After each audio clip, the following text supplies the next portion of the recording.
Assalamualaikum warahmatullahi wabarakatuh. Kenalkan nama saya Melinda Putri dengan NIM C1D1211001. Nah, di sini saya mau membahas tentang 5 kasus UU ITE yang terjadi di Indonesia. Nah, ini daftar kasusnya. Yang pertama ada kasus Prita Mulyasari, yang kedua ada kasus Baik Nuril, yang ketiga ada kasus Muhammad Yusuf, yang keempat ada kasus Denny Siregar, yang kelima ada kasus Jerins. Kasus UU ITE, Prita Mulyasari adalah seorang ibu rumah tangga yang mengeluhkan layanan rumah sakit di salah satu forum online, namun ia dijerat dalam pasal 27 ayat 3 UU ITE karena dianggap telah mencemarkan nama baik rumah sakit tersebut. Meskipun akhirnya dibebaskan oleh Mahkamah Agung, kasus ini menjadi sorotan karena dianggap sebagai bentuk kriminalisasi terhadap hak berpendapat.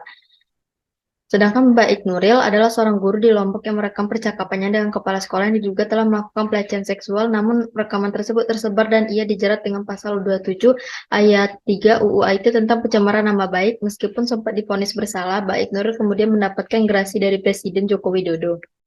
Perkenalkan, nama saya Cinta Rutumelau dengan NIM C1D1211003. Saya merupakan mahasiswa dari Prodi Bisnis Digital Fakultas Ekonomi dan Bisnis Universitas Jambi. Saya merupakan anggota kelompok 1 dari mata kuliah Cyber Security Management.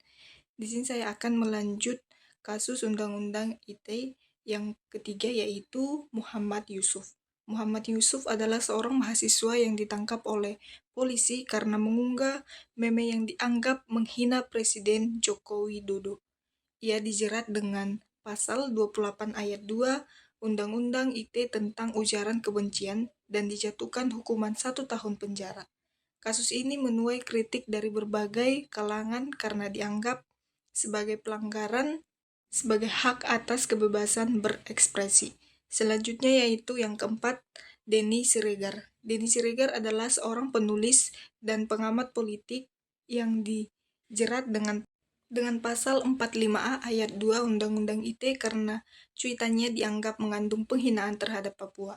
Meskipun akhirnya dibebaskan oleh pengadilan, kasus ini menuai kontroversi karena dianggap sebagai bentuk pelanggaran terhadap hak atas kebebasan berekspresi dan pemikiran. Sekian dari saya, akan dilanjutkan oleh rekan kelompok saya. Terima kasih. Selanjutnya, aku Suci Landari bakal ngelanjutin penjelasan mengenai kasus Undang-Undang ITE, yaitu Jerin.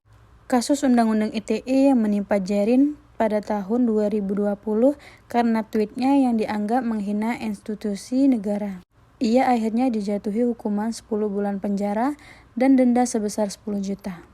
Karena dianggap melanggar pasal 28 ayat 2 Undang-Undang ITE tentang penghinaan terhadap pemerintah. Kasus ini memicu kontroversi dan menjadikan sorotan publik terkait kebebasan berbicara dan kebijakan hukum. Baiklah, mungkin itu saja penjelasan mengenai beberapa kasus Undang-Undang ITE. Terima kasih. Wassalamualaikum warahmatullahi wabarakatuh.